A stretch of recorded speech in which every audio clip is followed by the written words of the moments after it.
இஸ்ரேலுடைய விமானப்படை தரைப்படை தளம் என்ன ஆனது?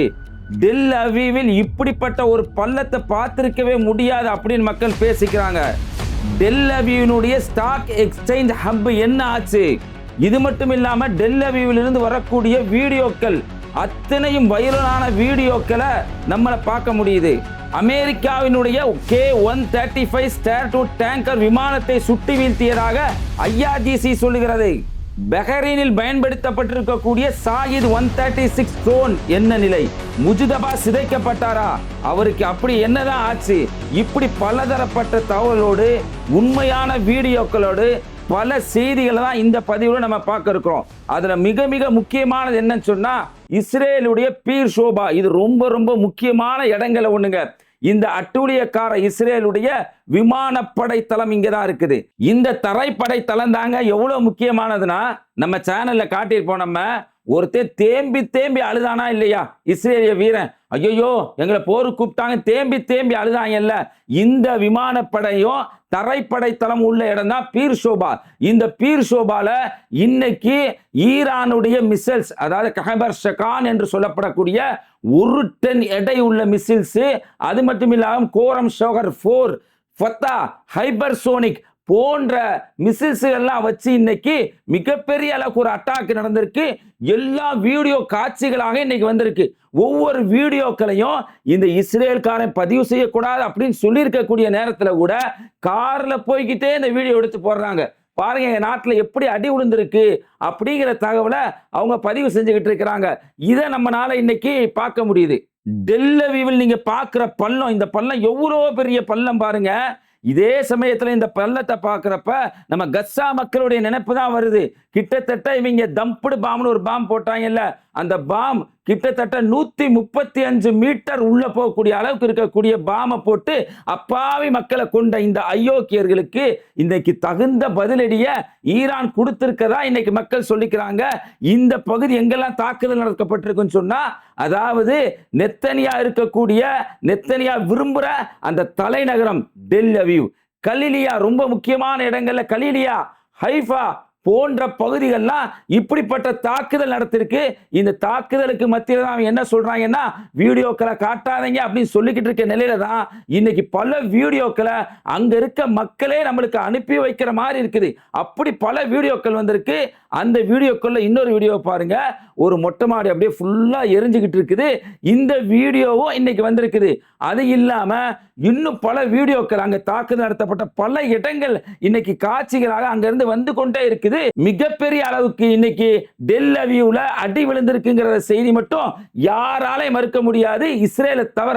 நேற்றைய தினமே சொல்லியிருந்தாங்க IRGC சீஃப், கண்ணுக்கு கண்ணுப்பா, பல்லுக்கு பல்லு, நீ எங்களுடைய பேங்க் செக்டாரை தாக்குனேன்னா உன்னுடைய பேங்க் செக்டார் நாங்க தாக்குவோம் அப்படின்னு சொல்லியிருந்தாங்க. அதே மாதிரி இன்னைக்கு பார்த்தீங்கன்னு சொன்னா இஸ்ரேல்ல இருக்கக்கூடிய ஸ்டாக் எக்ஸ்சேஞ்ச் ஹப் இந்த பகுதியில் கரெக்டா அடிச்சிருக்கிறாங்க. இது நாள் வரைக்கும் அப்படி ஒரு தாக்குதல் நடந்ததே இல்லைங்க. இவங்க தான் முதல்ல கொண்டு போய் பேங்க்ல அடிச்சாங்க. அடிச்ச உடனே பதிலுக்கு இன்னைக்கு இந்த ஸ்டாக் ஹப்ல இன்னைக்கு ஈரான் அடிச்சிருக்காங்கிற செய்தியே நம்மளுக்கு கிடைக்குது.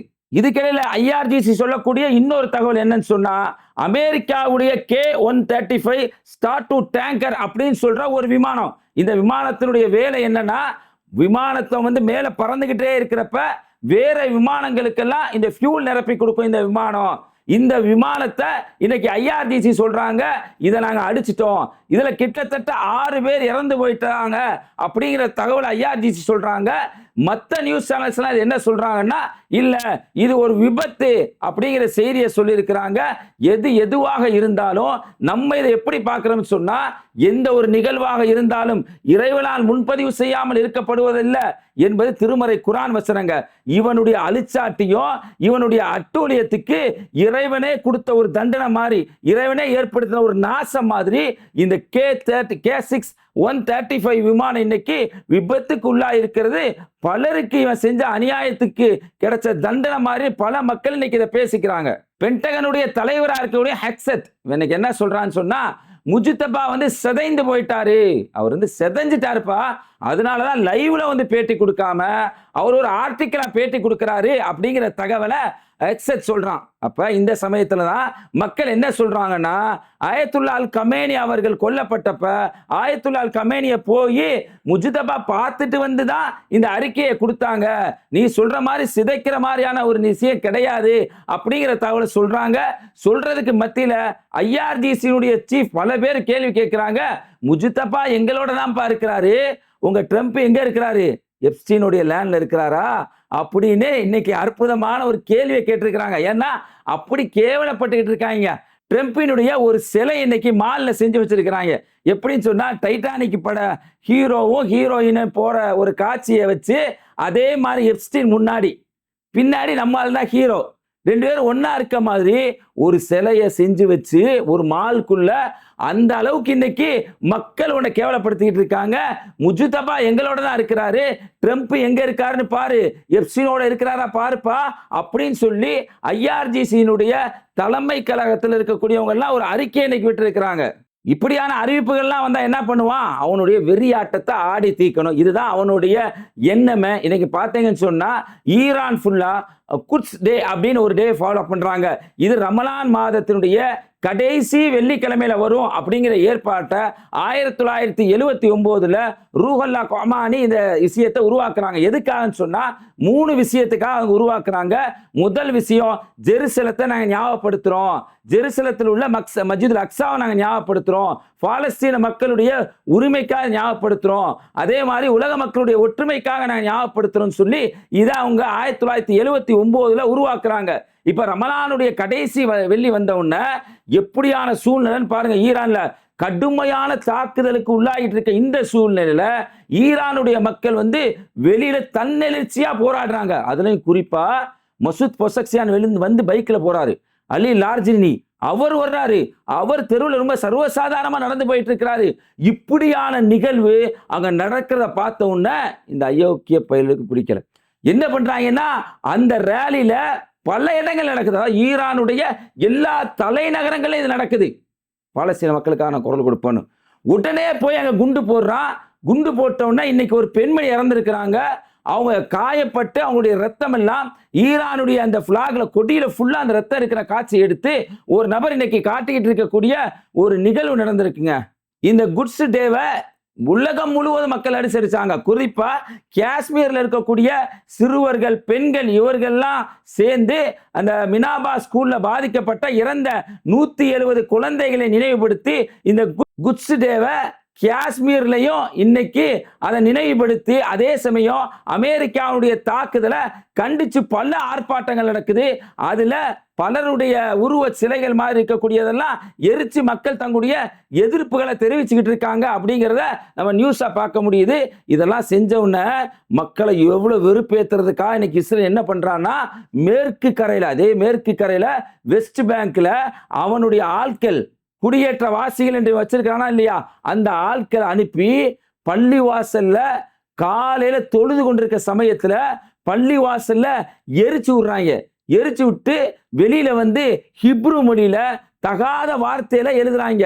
இப்படிப்பட்ட சூழ்நிலையில கஸ்ஸாவுல இன்னொரு அநியாயம் நடக்குது. மஞ்சக்கோடுன்னு ஒரு பகுதியை வச்சுக்கிட்டு இவங்க அங்க போய் ஆக்கிரமிச்சுக்கிட்டு அந்த மஞ்சக்கோட்டுக்கு தாண்டி சில பேர் வந்துட்டாங்கன்னு சொல்லி வாடி காசாவில் 4 பேரை சுட்டு கொண்டிருக்கிறாங்க. இந்த குட்ஸ் டே இருக்கிற இந்த சமயத்திலேயே இன்னொரு தீர்ப்பையும் வேண்டுமென்றே சொல்றாங்க. அந்த தீர்ப்பு என்னன்னு சொன்னா, 2024ஆம் ஆண்டு ஒரு மிக கொடிய கேவலமான ஒரு சம்பவம் சீடாமேன்னு வச்சிருக்கிற இஸ்ரேல் வச்சிருக்கக்கூடிய சிறைச்சாலை நடக்குது. அங்க இருக்கக்கூடிய சோல்ஜர்ஸ் என்ன பண்றாங்கன்னா, அயோக்கிய சோல்ஜர்ஸ் ஒரு பெண்மணியை கற்பழிக்கிறாங்க. பாலஸ்தீன பெண்ணை ஒரு பெண்ணை கற்பழிக்கிறாங்க. கற்பழிச்சது மட்டும் இல்ல, கூர்மையான ஆயுதத்தை வச்சு அவங்களுடைய மல துவாரத்தின் வழியா வயிற்றுல ஏத்துறாங்க. அந்த வழக்கினுடைய தீர்ப்பு இப்ப வருது. 2024 நடந்த இந்த சம்பவம் 2025 தான் வெளியிலே வருது. இஸ்ரேலுடைய பெண் அதிகாரி இதை வெளியில கொண்டு வர்றாங்க. அவங்கள தூக்கிட்டாங்க இவங்க, அவங்கள பல கேஸை போட்டு இன்னைக்கு உள்ள தள்ளிட்டாங்க அவங்க. இந்த வழக்கு இப்போ அதுக்கு தீர்ப்பு வழங்குறாங்க. உலகத்திலேயே இப்படி ஒரு கேவலமான மன்றம், ஒரு போக்கிரி மன்றம் இஸ்ரேலை தவிர எங்கே இருக்காதுங்க. என்னதுங்களா தீர்ப்பு வழங்குறாங்க? கம்யூனிகேஷன் எங்களால பண்ண முடியல, இந்த தீர்ப்புல நாங்க சோல்ஜருக்கு எதிராக நாங்க தீர்ப்பு வழங்கினா அவங்கள குறை மதிப்பீட்டுக்கு உண்டாக்குற மாதிரி இருக்கும். அதனால இந்த கேஸை நாங்க இன்னைக்கு கைவிடுறோம் அப்படின்னு சொல்றாங்க. அதுல பாதிக்கப்பட்ட அந்த இஸ்ரேலிய பெண் கஸ்ஸாவுக்கு அனுப்பி வைக்கப்பட்டுட்டாங்க அப்படிங்கிற தகவலை சொல்லியிருக்கிறாங்க. இந்த சமயத்துல தாங்க நம்ம உண்மையிலேயே பாதிக்கப்பட்டிருக்கூடிய அந்த சகோதரிக்காக இந்த வீடியோ பார்க்கக்கூடிய நீங்க உங்களுடைய மனைவிட்ட, உங்களுக்கு தெரிந்த சகோதரிகள்கிட்ட இந்த காட்சியை காண்பித்து நீங்க மறந்துடாம பாதிக்கப்பட்ட அந்த பெண்ணினுடைய மறுமை வாழ்க்கைக்காகவும் இன்மை வாழ்க்கைக்காகவும் துவா செய்யுங்க. அதே மாதிரி இப்படி அட்டியுடையங்களை செஞ்சிருக்கக்கூடிய இந்த இஸ்ரேலுக்கு எதிராக மறந்துடாம உங்களுடைய துவாக்களை கடுமைப்படுத்துங்க அப்படிங்கிறதும் நம்ம சொல்லக்கூடிய தகவல்கள்ல ஒன்றா இருக்கு. இந்த மாதிரி களத்தில் நடக்கக்கூடிய உண்மையான செய்திகளையும் சரியான செய்தியும் நீ அறிந்து கொள்வதற்காக மறக்காம நம்ம பேட்டை டிவியை சப்ஸ்கிரைப் செய்யுங்க. இந்த வீடியோவை பத்தி உங்களுடைய கருத்துக்களை கமெண்ட்ல பதிவு செய்யுங்க. நண்பர்களுக்கு இந்த வீடியோ அதிகமாக ஷேர் செய்யுங்க. இணைந்திருப்போம். அஸ்ஸலாமு அலைக்கும்.